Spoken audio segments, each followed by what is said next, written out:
Welcome back नाज़रीन। आपको बताएं कि ये इलेक्शन नहीं रेफरेंडम था। ये मैं नहीं कह रही हूँ। कैदी नंबर 804 को घर में घुसकर शिकस्त दी। जब आवाम साथ हो तो इलेक्शन का किसी सूरत बाइकआउट नहीं करते। वज़ीर आला पंजाब मरियम नवाज ने सूबाई वज़रा सेक्रेटरीज के ख़ुसूसी इजलास से खिताब में आड़े हाथों लिया है। तहरीक इंसाफ को बनता भी है उनका आड़े हाथों लेना। तहरीक इंसाफ को जब इलेक्शंस हो रहे थे उस वक्त भी ये सजेशंस दे रहे थे कि बाइकॉट ना कीजिएगा। जब इनकी प्लानिंग सामने आ रही थी, जब इन्होंने 27वीं आईनी तरमीम आई थी, उस वक्त भी इन्होंने बाइकॉट कर दिया था और वहाँ से चले गए। तो उस वक्त भी इनको कहा था कि बाइकॉट ना करें, आपको आवाम इसलिए भेजती है ऐवानों में ताकि आप एटलीस्ट उसके अगेंस्ट तो वोट दें ना। ये तो तसल्ली रहे आवाम को कि आपने वहाँ पे खड़े होके जो है उनके हक में एटलीस्ट आवाज़ बुलंद की। आपने वो भी नहीं किया, वहाँ से भी चले गए। अब इलेक्शन से भी बाइकआउट कर दिया और 2 हलकों में इलेक्शन लड़ गया, बाकी में बाइकआउट कर दिया, पंजाब में बाइकआउट कर दिया। अब हुई क्या सूरत हाल हुई है, इस सब पे बात करते हैं प्रोग्राम के इस हिस्से में। हमें ज्वाइन किया स्टूडियो में आरिफ भट्ट साहब हैं, सीनियर एनालिस्ट हैं। बहुत शुक्रिया भट्ट साहब आपका हमें ज्वाइन करने के लिए। ऐसे बाजवा साहब है PMLN से, बहुत शुक्रिया भाई साहब आपका भी हमें ज्वाइन करने के लिए। सबसे पहले तो आ जाते हैं बाजवा साहब की तरफ। बाजवा साहब, आप माशाल्लाह कानून के तालिबे इल्म भी हैं, आपको रेफरेंडम की तारीख का बहुत अच्छे से पता होगा। रेफरेंडम के साथ इसको आप लोग क्यों जो है वो एग्जाम्पल कोट कर रहे हैं या कंपैरिजन कर रहे हैं? आपका तो नहीं बनता। हाँ, जब बैरिस्टर गौहर ने कहा, PTI ने कहा, उनका बनता है, उनकी समझ भी आती है कि उन्होंने कहा कि ये रेफरेंडम है। आप लोग क्यों रेफरेंडम कह रहे हैं? देखिए, ये रेफरेंडम कह लें, इलेक्शन कह लें, इसमें थोड़ी जज्बातियत इस वजह से है कि जब से 2024 के इलेक्शन हुए ना, उस वक्त से लेके आज तक हमें यही सुनने को मिल रहा है कि ये फॉर्म 47 की पैदावार है। ये इलेक्शन जीत के नहीं आए, ये फॉर्म 47 की वजह से आए हैं। लेकिन जितने भी लोगों ने इनमें से लोगों ने जितनी भी इलेक्शन में पिटीशन दायर की वो खारिज हुई। उसके बाद ये ऑनरेबल सुप्रीम कोर्ट में गए, इनको रिलीफ नहीं मिला क्योंकि इनके पास स्ट्रांग एविडेंस नहीं थी। नंबर 2, अब मैं बात करता हूं कि रेफरेंडम क्यों कहा। जब आप हमें कहते थे कि आप जीते हुए नहीं है, आप हारे हुए हैं, कभी बैरिस्टर गौहर साहब हो या PTI की दूसरी बड़ी क्यादत हो, वो हमें यही ताना देते थे। तो आज आपने देख लिया कि पंजाब में भी और बिलखसूस KP में वहां पर भी अल्लाह ताला ने मेहरबानी फरमाई और ये जो हमें फॉर्म 47 का ताना देते थे, अब ये भाग्य उस पास से। नंबर 3, नहीं, एक सेकंड मेरी बात सुन लीजिए ना बाजवा साहब, बात सुन लीजिए। रेफरेंडम में तो आपके मध्य मुकाबिल कोई होता ही नहीं है ना। माजी में जो रेफरेंडम की एक तारीख रही है, आपको बेहतर तरीके से पता है, मैं क्या सारी याद करवाऊं। उसमें यह है कि सिंगल बंदा होता है जनाब, वो रेफरेंडम उसका होता है। ठीक है, माना वो लोग उन्होंने पंजाब में बाइकआउट किया, लेकिन है तो पंजाब में 2 पार्टी सिस्टम ही ना। एक तहरीक इंसाफ है और दूसरा PMLN है। पीपल्स पार्टी तो कहीं स्टैंड ही नहीं कर रही है। रेफरेंडम आप लोग खुद ही अपने ऊपर इल्जाम लगा रहे हैं। नहीं, ये देखें, बात ये है, मुझे याद है कि जब जनरल ज़ियाउल हक के दौर में रेफरेंडम हुआ था इस्लामिक सिस्टम के मुतालिक, और उसके बाद जनरल परवेज मुशर्रफ ने भी रेफरेंडम करवाया था और जिसको सपोर्ट किया था जनाब कैदी नंबर 804 ने, जो आजकल एक जो नोटिफाइड मुजरम है, जो लोगों को चोर चोर कहते थे। आज एक कॉम्पिटेंट कोर्ट ने, ऑनरेबल सुप्रीम कोर्ट ने उनको ये डेलीगेट ये होता जो है ना, उन्होंने उनको डेलीगेट किया है। तो मेरे कहने का मकसद ये है कि ये वाकई रेफरेंडम था, क्योंकि ये भाग गए। पाकिस्तान की तारीख वह है कि एक दफा मोहतरमा बेनजीर भुट्टो शहीद ने बायकॉट किया था और उसके बाद आपने देखा कि उनकी गवर्नमेंट ना बन सकी और वो इलेक्शन आ रही है। और ये भाग चुके हैं। ये जो इनको जेली जोन था कि हमारा वोट इंटैक्ट है, कल के इलेक्शन ने ये साबित कर दिया कि आज वहां मियां नवाज शरीफ साहब की पॉलिसियों के साथ है। आज मियां नवाज शरीफ साहब के साथ कंधा से कंधा मिला के खड़ी है। और ये जो लोग कहते हैं कि हमारे ही वोटर हैं, ये जीते हुए नहीं है, आज उनको मुंह छुपाने की जगह नहीं मिल रही और आज वो परेशान है। बाजवा साहब, मैं आपकी बात से ना बड़ी माजरत के साथ पार्शली डिसएग्री करती हूँ। मैं भट्ट साहब की तरफ आती हूँ। भट्ट साहब, मुंह छुपाने को तो वो तब फिरे ना जब वो मैदान में खड़े हुए हैं, जब उन्होंने इलेक्शन लड़ा है, जब उन्होंने बहस की है, जब उन्होंने उनको पीएमएल को टफ टाइम दिया, जब वो बाइकॉट कर गए पंजाब में। उन्होंने सिर्फ एक वो जो हमाद अजहर के वालिद साहब है, मियां अजहर साहब की सीट, वो भी उनकी चूंकि डेथ हो गई थी, अल्लाह उनके दर्जात बुलंद करे, तो उस जगह पे एक इलेक्शन है, बाकी हरिपुर की एक सीट थी। बाकी तो पीटीआई ने उस पर इलेक्शन में इंतखाबात में हिस्सा ही नहीं लिया है। तो ये जो इतनी बड़ी विक्ट्री बना के आज मरियम साहबा ने बताया जी रेफरेंडम हो गए हैं, कोई सामने नहीं खड़ा हो सका, बाजवा साहब भी इसको बड़ी विक्ट्री करार दे रहे हैं। ये विक्ट्री तो तब हो ना कि अगर आपके ऑपोजिट कोई खड़ा हो, अनअपोज्ड ही इसको समझ लीजिए, अनअपोज्ड में विक्ट्री कहाँ होती है। जी बिस्मिल्लाह रहमान आपकी जानी बात नहीं हो बट साहब, मैं जरा सॉरी आपकी जानी बात हूँ बाजवा साहब, बट साहब का पॉइंट ले लूं। जी बहुत शुक्रिया फायदा। ओके, पहली बात तो ये है कि अगर मैं ये कहूँ तो मैं माजरत कर लेता हूँ कि मैं भी इसे रेफरेंडम ही समझता हूँ, लेकिन अफसोस ये है कि अवाम ने इसमें दिलचस्पी नहीं ली। रेफरेंडम मीन्स ये है कि जो ये इस बात का इजहार कर रहे हैं ना कि ये रेफरेंडम है, रेफरेंडम होता है जहां पर पावर अवाम को निकाल कर सोलो फ्लाइट लेती है। एग्जैक्टली सोलो आप देखते हैं, जनरल ज़ियाउल हक का इलेक्शन देख लें आपने, जब उन्होंने रेफरेंडम करवाया था तो उन्होंने सोलो फ्लाइट में से अपनी ताकत के जरिए से हुकूमत उनके पास ही, उन्होंने अवाम को निकाल कर उसकी दिलचस्पी का इजहार किया था। ये तो बड़ी, मैं ये दूसरे लफ्जों में कहूँगा, हैरानकुन बात है कि अवाम ने इस रेफरेंडम को यकसर ही मुस्तरद कर दिया। अच्छा। उन्होंने इस रेफरेंडम को माना ही नहीं है, क्योंकि अवाम इस सिस्टम के ऊपर बिलीव ही नहीं करते फायदा। वो इंतखाबी सिस्टम से तंग आ चुके हैं। वो कहते हैं कि हम वोट दें या ना दें, हमने इसी हालत में रहना है। भले किसी भी दौर में कोई भी मुस्तहकम हुकूमत नहीं आई, किसी भी दौर में मैं बात करता हूं, कहीं भी रूल ऑफ लॉ नहीं आया, कहीं भी कॉन्स्टिट्यूशन ने यहां पर अपनी सुपरमेसी नहीं दिखाई, किसी भी जगह पे लोगों को फंडामेंटल राइट्स नहीं मिले, उसके बावजूद भी अवाम का इसके ऊपर अगर हम पीछे चले जाएं 2024 में, तो कहीं ना कहीं ट्रस्ट था कि शायद इंतखाबी सिस्टम जो है वो उनके अंदर तब्दीली लेके आएगा। लेकिन इस रेफरेंडम को अवाम ने यकीन मान लीजिए यकसर ही मुस्तरद कर दिया है। अब मुझे बताएं कि क्या रेशियो है 10%, 12% पावर में होने के बाद सोलो फ्लाइट नहीं, एक बात है, सामने बाइकआउट है, उसके बावजूद तो चाहिए था यहां पर लोगों के पास, अगर जिनके पास पावर थी सोर्सेज से, तो यहां पर तो 80% टर्नआउट जाना चाहिए था। अवाम सारी सीटों का मिला के 29% रहा है, नहीं लाहौर में तो इससे भी कम रहा है कुछ सीटों का। और सबसे बड़ी बात यह है कि देखिए जिनको किसी का कुछ, जिन्होंने फायदा विक्ट्री हासिल की है, एक दामाद हैं उनके राना सल्लल्लाहु साहब के, एक भाई हैं उनके तलाल चोई साहब के, एक राजा रियाज साहब के, यानी कि इस तरह की अगर हम कैलकुलेशन देखें तो अवामी नुमाइंदगी कहां पे है। दूसरी बात यह है कि इस निजाम के ऊपर एक इंटरनेशनल बैनुल अक़वामी इदारा जिसे IMF कहते हैं, वो तो चार्जशीट कर रहा है। वो तो हमें बता रहा है कि ये इस टर्न्योर में 53 जो 5,300 अरब की करप्शन है, वो तो उसका हिसाब मांग रहा है। और ये जो है वो जो पब्लिक हुई है रिपोर्ट, ये बड़ी खतरनाक है। फायदा सिस्टम के ऊपर ये सबसे बड़ा एक सवालिया निशान है। हम ये कहते रहे, देखें ये तो एक लिखी बड़ी बात है, ये तो एक रस्म है, जिसके पास पावर होती है, ज़िमनी इंतखाबात उसी के होते हैं। लेकिन इस स्टेज में ये एक मौज़ाना अमल आप कह सकते हैं कि एक दफा एक तरफ एक बैनुल अक़वामी अदारा यहां पर हुकूमत को चार्जशीट कर रहा है, और हम उसकी एक नवीस सुना रहे हैं कि यहां हुकूमत ने अपने कारकर्दगी के बलबूते के ऊपर एक रेफरेंडम को जीता है। रेफरेंडम तो मैं तब मानूं कि अवाम के पास यहां पर खाने के लिए रोटी हो, पहनने के लिए कपड़ा हो, और अपने वसाइल के मुताबिक जिंदगी गुजारने के लिए आईनी जो कानून, जो कॉन्स्टिट्यूशन, जो आईनी जो उसके हुकूक हैं, जो राइट्स हैं, उससे वो कम से कम मुस्तफीद होता हो। बहरकैफ ये मैं समझूंगा कि ये जमहूरियत के लिए खतरनाक है। ये जो रेफरेंडम हुआ है, ये जो हम देख रहे हैं, ये जो मायूसी हम अवाम के अंदर देख रहे हैं कि अवाम घरों से बाहर नहीं निकली। और सबसे बड़ी बात यह है कि जिसको हम कैंडी नंबर 804 कहते हैं, ठीक है, जिनके ऊपर 100 तरह के एलिगेशन है, वो अदालत जाने और वो जाने, अगर उन्होंने बाइकआउट किया है तो अवाम ने तो उनका साथ दिया है। अगर बाइकआउट का उन्होंने लफ्ज इस्तेमाल किया है तो फिर इनको टर्नओवर अपना दिखाना चाहिए था कि अवाम तो आपकी बात को तस्लीम ही नहीं करती। अवाम तो यहां पर कम से कम 60% से ज्यादा तो कम से कम रेशियो होनी चाहिए थी। नॉर्मली जो मैंने हिस्ट्री पढ़ी है, सारी डिटेल निकाली है, उसमें ज़िमनी इंतखाबात में बरसत तकरीबन 40 से 45% तक टर्न आउट नॉर्मल एक चीज है कि कितना रहता है। अब की दफा किसी हल्के में 13% था, किसी में कोई 20% था। ओवरऑल जो सबका एक मिला के टर्न आउट रहा है वो 24% है।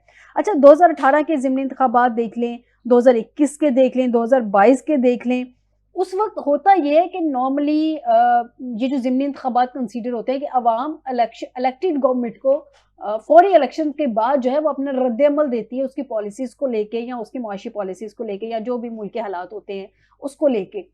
अब की दफ़ा अनअपोज्ड जिसको कह लीजिए हो गया, वो तो खड़े ही नहीं थे, वो तो सामने से बायकॉट कर गए। तो इसको विक्ट्री कंसीडर करना पीएमएलएन के लिए आपको नहीं लगता कि कुछ एग्जैजरेशन है पीएमएलएन की तरफ से इस सारी सूरत-ए-हाल को लेके? बस ये सिस्टम इनके ऊपर मेहरबान है जो मौजूदा हालात में है, वो इनकी अक्सरियत दूसरी साइड पे है ही नहीं, अखाड़े में कोई है ही नहीं, तो सिंगल पार्टी नहीं जीते ना जो वहां पे है। इनको एक्चुअली वो जो सिस्टम है वो इसलिए नवाजना चाहता है कि इनको वो पावर दे के कुछ तरामीम है जो आने वक्तों में आनी है। अभी भी सिस्टम में नवाजा है तो यकीनन सिस्टम ही है ना जो नवाज रहा है, जो भी मैं साइड पे कोई दूसरा है ही नहीं ना, तो किसी ने तो टफ टाइम दिया ही। तो वो देखिए जो इनकी खुशी की लहर है जो मैं अपनी बात बता रहा हूँ, तो इनको तो इस बारे में देखें, एक तरफ मैंने जैसे फायजा पहले ये कहा कि इंटरनेशनल अदारा है वो मेरा और आपका नहीं है। एग्जैक्टली ऐसे ही है। उन्होंने चार्जशीट किया हुकूमत के ऊपर, करप्शन के वाज़ा तौर पर उन्होंने इसका जिम्मेदार ठहराया।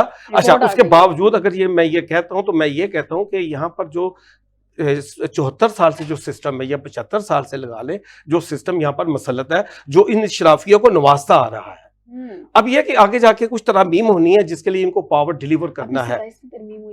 28वीं आने वाली है, 28वीं भी आने वाली है। अब देखें, अब तक आ जानी थी वो, उसमें कुछ मसले आ रहे हैं, रिपोर्टेडली कुछ मसले आ रहे हैं। कोई मसले नहीं है, तैयार है वो, बिल्कुल पैगाम जहां पहुंचने थे तैयार है, ड्राफ्ट पे काम हो रहा है। कुछ का कहना है कि ड्राफ्ट तैयार है, लेकिन कुछ उसको 28वीं तरमीम को लाने में यह है कि थोड़ा बजट के आसपास जाके कुछ इत्तलात है, मिली जुली कुछ कहा नहीं जा सकता। वैसे रातों रात भी तरमीम आ जाती है। मुआशी साइकिल कैसे चलानी है फायजा, और खास तौर पर ये IMF की चार्जशीट के बाद। अब दूसरी बात यह है कि फेडरेशन को कैसे मजबूत करना है, NFC में से रिडक्शन कैसे करनी है। NFC में तो पीपल्स पार्टी नहीं छेड़ने, नहीं क्यों नहीं छेड़ेगी, किसी के बाप के वो दौड़ गए, वो 18 अमेंडमेंट के ऊपर जो शब खून मारेगा हम उसे देख लेंगे। सुन ले, साहब ने कुछ दिन पहले तो खड़े होके कहा है ऐवान में किसी का बाप भी 28वीं तरमीम को नहीं रोल बैक कर सकता। कौन कहता है? बिलावल साहब ने 18 में खड़े होके कहा 18 अमेंडमेंट को 18वीं मुझे पता 27वीं तरमीम के 27वीं तरमीम के बाद 18वीं तरमीम कहाँ खड़ी है, मुझे बता दें। नहीं वो तो जिस सुपरमेसी को ये रोकना चाहते थे NFC अवार्ड के हवाले से वो कह रहे, देखिए NFC अवार्ड के तो अभी ये 28वीं तरमीम में ज़ाहिर उन्होंने नवाज दिया ना उनको, ये जो कश्मीर उनको दिया, अब वो गिलगित बल्तिस्तान भी मांगेंगे ना। कश्मीर तो उनको दे दिया ना, आजाद कश्मीर की जो उनको प्राइम मिनिस्ट्री दे दी गई। वो देखें ये तो डील जो होती है ये बड़ी कमिटेड होती है, ये उनको मिल गई। देखें उनको भी इससे कोई लेना देना नहीं है। देखें अगर आप कहते हैं ना 18 अमेंडमेंट, तो मुझे बताएं जो 27 अमेंडमेंट आई है जिसमें इन्होंने आर्टिकल 6 में ये बैरियर लगाया था कि कोई भी अब आके कॉन्स्टिट्यूशन के अंदर मिलिट्री सुप्रीमेसी को एक्सेप्ट नहीं कर सकता। अब मुझे बताएं कि 27 अमेंडमेंट में चैलेंज नहीं कर सकता, तो अब तो खुद उसे अख्तियार दे दिया ना उन्होंने। अब तो उसे खुद उसमें उसकी रसाई एक्सेस दे दी ना।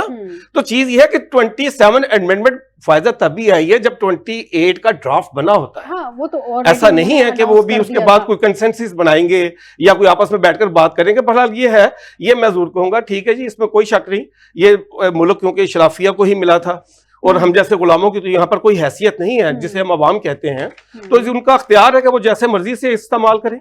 ठीक हो गया। अब बाजवा साहब की तरफ जाते हैं। बाजवा साहब सर चलें, आपने रेफरेंडम कह दिया, डाइजेस्ट कर लेते हैं हम आपके इस लफ्ज़ को।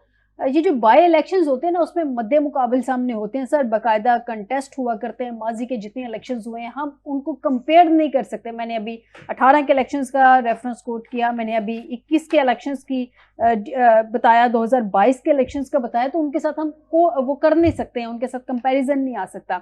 बाकायदा कंटेस्ट हुए थे वो इलेक्शंस, इसमें तो अनअपोज्ड ऑलमोस्ट आप लोग चले गए, आपके सामने तो वो खड़े ही नहीं हुए, ऐसे 2 हल्के थे। मैं आपकी बात से कतई तौर पे ऐसी बात नहीं है कि हम अनअपोज्ड हुए हैं, ये पूरा प्रोसेस चला है, एक डेट अनाउंस हुई इलेक्शन। सर आपके मद्दे मुकाबिल तो कोई नहीं था ना, रिंग में आप अकेले ही खेले, अकेले ही आपने अपने आप के जो है वो कैंपेन की, अकेले ही आप जीत गए। शरारी अगर हमारा दुश्मन जो हमारा पॉलिटिकल दुश्मन है, हमारा जो मुखालिफ है, अगर हमारी अपोजिशन पार्टी जो है, अगर उनमें ये इतनी जुर्रत ना हो कि वो हमें फेस कर सकें, और अगर वो ये सोचें कि जितनी डिलीवरेंस मरियम नवाज शरीफ साहबा कर रही हैं या जितनी डिलीवरेंस सेंट्रल गवर्नमेंट कर रही है या जितनी डेवलपमेंट आवाम के पास हो रही है या आवाम के जितने काम हो रहे हैं, जिस तरीके से हेल्थ में और एजुकेशन में, रोड इंफ्रास्ट्रक्चर में जिस तरीके से डेवलपमेंट हो रही है, अगर वो फेस नहीं कर सकते तो हम क्या करें? हम घर जाके तो नहीं उनको कह सकते। आप कह रहे हैं कि तहरीके इंसाफ आपको फेस नहीं कर सकी, इसलिए वो आपके अगेंस्ट नहीं खड़े हुए। देखें, जो भी आप देखें, और क्या कर सकते हैं वो, मतलब क्या हुआ, क्यों भागे हैं, क्यों नहीं इलेक्शन में उन्होंने हिस्सा लिया, क्या वजह है? उनके पास क्या कैंडिडेट नहीं है? फिर मैं तो कहता हूँ उनके पास कैंडिडेट नहीं होंगे जो हमें फेस कर सकें। वजह क्या थी कि बानी पीटीआई ने वहां इसको बायकॉट कर दिया? What is the reason behind? कोई मतलब। और ये वो शख्स है जो हमेशा ये कहते रहते हम हार नहीं मानते, हम आखिरी बात तक लड़ते हैं, और वो कहता है कि मैं किसी इस बात से यकीन नहीं करता कि मैं हार मान जाऊं। मैं इमरान खान और मैंने कभी हार मानी नहीं है। तो अब आप कहते हैं कि वो, और हम क्या कह सकते हैं? किसने उनको रोका कि आप नॉमिनेशन पेपर ना दें? अच्छा, किसने उनको मना किया? लोगों ने तो, उनको तो तमाम लोगों ने कहा, उनके जो साथी थे उन्होंने कहा कि हमें इलेक्शन में हिस्सा लेना चाहिए। पार्टी के अंदर फ्रिक्शन भी आई और पार्टी के लोगों ने कहा कि हमें इलेक्शन में हिस्सा लेना चाहिए, इनको ओपन नहीं छोड़ना चाहिए, लेकिन वो भाग के फेस नहीं कर सकते। यानी कि वो आप कह रहे हैं कि वो आपके आगे से भाग गए हैं, तो मुझे ये बता दीजिए कि अब वो, उनको भाग के क्या मिलेगा? वो तो आपको टफ टाइम देंगे, एहतजाज भी करेंगे, एहतजाज की तैयारियां भी कर रहे हैं। और कौन सा एहतजाज करेंगे? कौन सा एहतजाज करेंगे? आप उनको एहतजाज नहीं करने देंगे? सॉरी, हमने उनके बीसियों एहतजाज देखे, हमने मुझे भी गंडापुर के एहतजाज भी देखे सर, जितने उन्होंने एहतजाज किया ना बाजवा साहब, हर एहतजाज में किसी ना किसी प्रोग्राम में आप मेरे साथ होते थे, और आपको मैं हर प्रोग्राम में ये रिमाइंडर देती थी, सर आप उनके एहतजाज को कामयाब बनाते हैं, हाइप पे ले जाते हैं, रास्ते तो आप बंद करते हैं, रुकावटें तो आप रास्ते में डालते हैं। सर उनको आने दे, एहतजाज करने दे, घर जाने दे। अगर हम रास्ते ना बंद करें तो क्या उनको फ्री हैंड दे दें कि वो डी चौक में पहले की तरह आ जाएं और पार्लियामान के ऊपर हमलावर हो जाएं? क्या हम उनको पहले की तरह अलाउ कर दें कि वो वहां पे बैठ के पीटीवी के ऊपर हमला कर दें? कैसी आप बात करते हैं कि हम उनको हाइप देते हैं? हम तो इस मुल्क को बचाने के लिए, इसको सेफ्टी करने के लिए, अवाम को बचाने के लिए, और इनको क्या, जिस तरीके से वो हमलावर होते हैं, जिस तरीके से अलीमीन साहब गंडापुर ये कहते रहे हैं कि अगर हम पानी को ना छुड़ा सके तो आप हमारी नमाज जनाजा पढ़ लेना, और फिर उनका ये कहना कि हम हर हालत में पानी को जेल से छुड़ा करके लेके जाएंगे, तो क्या इनको जो लोग विद वेपन्स, सर जिन्होंने हमला करना होता है ना बाजवा साहब, जिन्होंने हमला करना होता है वो कर लेते हैं। आप लोगों का भी एक माजी है। मेरे लिए सारी सियासी जमातें बराबर है। मैं चाहूंगी कि अगर आप एक सियासी जमात पे ब्लेम कर रहे हैं, ठीक है, उन्होंने किया होगा, तो आप लोगों का भी तो एक माजी है ना। सुप्रीम कोर्ट में आप लोगों ने भी माजी में 97 में अटैक किया था। जी, हम उसको ऑन करते हैं, हमने सजाएं झेली, हमें सजाएं हुई उसमें, और जो गलती थी उसके लिए मियां साहब ने पार्डन भी किया, और हम ये कहते हैं कि ठीक है, वो एक हमारे ऊपर एक गलत फैसला दिया हमारे वर्कर्स ने, लेकिन अगर आप ये कहते हैं कि तो उनके एज कम्पेयर्ड विद हमारी जो पार्टी है उसके मुकाबले में इनकी कौन कौन सी चीजों को आप छुपा सकेंगे? इन्होंने क्या कुछ नहीं किया, इन्होंने सारे काम गलत किए, इन्होंने नहीं हमले किए, इन्होंने पीटीवी के ऊपर हमला नहीं किया, इन्होंने पार्लियामान के ऊपर हमला नहीं किया, इन्होंने वहां पे गजेटेड ऑफिसर्स को वहां पे इंजर्ड नहीं किया, इन्होंने लोगों को रास्ते बंद नहीं किए। 129 दिन, 139 दिन, 127 दिन इन्होंने धरना नहीं दिया। जब चाइना के प्राइम मिनिस्टर ने यहाँ पे आना था तो इनको रिक्वेस्ट भी की गई कि आप इसको थोड़े दिनों के लिए मौखर कर दें, फिर आप यहीं पे कसर आपने भी नहीं छोड़ी बाजवा साहब। अगर वो गलत थे ना तो कसर आप लोगों ने भी नहीं छोड़ी है। आपने भी रास्ते में इतनी रुकावटें, उस वक्त हमने उनसे भी रिक्वेस्ट की थी कि आप ऐसे नाजुक मौकों पे ना निकला करें, कसर आपने भी नहीं सर पीछे को भी छोड़ी। ऐसी बात नहीं है, हम रास्ते हम नहीं बंद करते थे, हम तो पब्लिक को सेव करते थे। सर कंटेनर लगा के पब्लिक को सेव कर रहे थे, कंटेनर लगा के पब्लिक को सेव, ये कौन सा सेव करने का तरीका है? जरा आप मुझे कानूनी नुक्ते नजर से समझा दें। ना लगाएं, अगर हम कंटेनर ना लगाएं तो ये जो जत्थे असलहा के साथ आते थे, विद डेडली वेपन्स आते थे, तो क्या हम अपने अवाम को, अपनी पुलिस को, अपनी अफवाज को हम उनको कत्ल करवा देते? आपने देखा कि ये वेपन्स के साथ आते थे। आपने देखा कि इनसे असले भी बरामद हुए। नहीं सर, ये तो आप ये रिपोर्ट दे रहे हैं, मैंने ऐसा कुछ नहीं देखा। आप ये बता रहे हैं कि वो असलहे के साथ आते थे। ये आप PMLN या आप लोगों का मौक़िफ़ है। बहरहाल कोई रिपोर्ट इस पे अगर आप लोग शाये करेंगे तो फिर हम जरूर इस पे मैं अपने प्रोग्राम में डिस्कशन करूंगी। उस वक्त शाया होती रही है, FIR दर्ज होती रही है, ये लोग सर FIR तो बोगस भी होती है। FIR के आपको मेरे से ज्यादा आपको ज्यादा बेहतर पता है बाजवा साहब, आप कानून के वो है तालिब इल्म है। FIR की बोगस भी हो जाती होती है। मैं जरा इनकी तरफ आती हूँ, भट्ट साहब की तरफ, फिर आपकी जानिब आती हूँ। बाजवा साहब, इसे नून लीग की कामयाबी कहा जाए या वाकई अवामी तायद की अलामत हो गई है, या अपोजिशन की कमजोरी का नतीजा है, या फिर मौजूदा साजगार सियासी हालात इस नतीजे के पीछे? ये जो अभी रिजल्ट्स आए हैं वो जो हरीपुर है वो बड़ा अनएक्सपेक्टेड रिजल्ट्स हैं। हालांकि हरीपुर में फैजा 2018 में 48+ परसेंटेज थी, बड़ी बात हुए थे, तो उसको 1,11,000 वोट थे जी। अभी उसकी परसेंटेज कोई 25 के करीब है, और वोट की जो विनर है उसकी रेशियो जो है 150+ है उसकी। अब ये लगा देखिए, मैं हाईएस्ट टर्न आउट वाले हलकों में एक वो वाला देखिए, मैं अवामी सतह की अगर बात करूं तो मेरा भी तल्लुक एक आम इंसान से है। मेरे जैसा आम इंसान तो बहुत मायूस है। एक तरफ तो वो इस वजह से कि एक तरफ एक पॉलिटिकली इंस्टेबिलिटी हम जहाँ जो देखते हैं, और दूसरी तरफ जो हमारे सिक्योरिटी फोर्सेस के ऊपर हमले हो रहे हैं, जो दुश्मन इस चीज़ का फ़ायदा उठा रहा है। देखिए, हमने यहाँ पर मेरा ख्याल है कोई 1 लाख के करीब अपने जवानों की शहादतें पेश की हैं, जिसमें सिविलियन भी हैं, बेशुमार लोग इंजर्ड भी हुए हैं। हमने बिलियंस डॉलर्स का यहाँ पर जो टेररिस्ट वॉर है ना, उसमें फ्रंट लाइन पे खड़े होकर अपना नुकसान किया है। लेकिन बाखुदा ये जो पॉलिटिकली रस्साकशी है उसकी वजह से वो सब मलिया मेट हो गया। दुनिया इसे सराहा ही नहीं रही। हमारा टारगेट सिर्फ आज जो देखा जाए तो हम खुद ब खुद महले एक दूसरे के दुश्मन हैं, तो दुश्मन क्यों नहीं इसके लिए फ़ायदा उठाएगा। मैं तो दुआ करूंगा कि अल्लाह करे ये तमाम जितने भी स्टेक होल्डर हैं पॉलिटिकल, ये एक जगह पे बैठे हैं। ये सबसे पहले यहाँ पर जो सहूलतकार हैं, जो ऐसे इंसिडेंट का जरिया बनते हैं, सबसे पहले उनको कटहरे में लेकर आए। ये अपनी लड़ाइयों को छोड़ें, ये इस वक्त मुल्क का ख्याल करें। वो सिक्योरिटी फोर्सेस के जो हमारे जवान शहादतों पे शहादतें ले रहे हैं, जिनकी यकीन मान लीजिए मैंने क्यों कहा कि आम इंसान का दिल रोता है, इसलिए कि 1 लाख कुर्बानी देने के बावजूद भी फैजा दुनिया हमारी इस जो टेररिज्म फाइट है ना उसको सराहा नहीं रही। दुनिया क्यों? वो देखती है ये तो आपस में लड़ रहे हैं, वो एक दूसरे के ऊपर इल्जाम लगा रहे हैं। स्टेबिलिटी कैसे होगी? यही इनको, ये स्टेक होल्डर को चाहिए। ये जो लीडरशिप का दावा करते हैं ये उनको चाहिए। अवाम को तो सिर्फ जीने के लिए सांस चाहिए। देखिए, ये रियासत जो है, ये मेरे जैसे आम इंसान के लिए ये उसका सबसे बड़ा असासा है। मेरे बच्चों ने, बाकी तो हो सकता है बाहर भाग जाए, जिनके सासे बाहर बड़े वो चले जाएं। मेरे बच्चे ने तो यहीं पे दफन होना है, मैंने भी यहीं पे दफन होना है। मेरे लिए तो कोई एक्सेस नहीं है। मेरे लिए सबसे बड़ी जो चीज है वो ये रियासत है, ये स्टेट है, और जिसके ऊपर दुश्मनों की पूरी नजर है सिर्फ इनकी वजह से। वो उन हरामखोरों को जो उनके सहूलतकार हैं, जो उनके एजेंट हैं, जो उनको ये मफादात प्रोवाइड कर रहे हैं, अल्लाह के लिए उनको बेनकाब करें, आए इकट्ठे हो। ये स्टेक होल्डर तो इकट्ठे होकर लीडरशिप को चाहिए कि अवाम को इस मायूसी से निकालें। फैजा, इसको स्टेट जो है उसका स्टेक जो है वो दांव पे लगा हुआ है। दिन ब दिन अभी 3 अटैक हुए हैं। अभी आपने ही फरमाया कि एक इस्लामाबाद में हुआ है, एक वाना में हुआ है, अभी ये पेशावर में इंसिडेंट हुआ है। मुझे बताया कि हमारे ये जवान कब तक छाते देते रहेंगे, ये और कब तक ये माल लूटते रहेंगे। अब मैं इन किसी को इसमें जिम्मेदार नहीं ठहराता। मैं जरूर ये रिक्वेस्ट करना चाहता हूं बाजवा साहब से कि खुदा के लिए जो आई में अपनी रिपोर्ट छाया की है, उन हरामखोरों को ढूंढें। वो जो करप्ट लोग हैं, जो पाकिस्तान का पैसा खा गए हैं, जिनकी वजह से मेरा और बाजवा साहब कोई बच्चा जो मकरूज है, अल्लाह के लिए उनको ढूंढकर कटहरे में लेकर आए।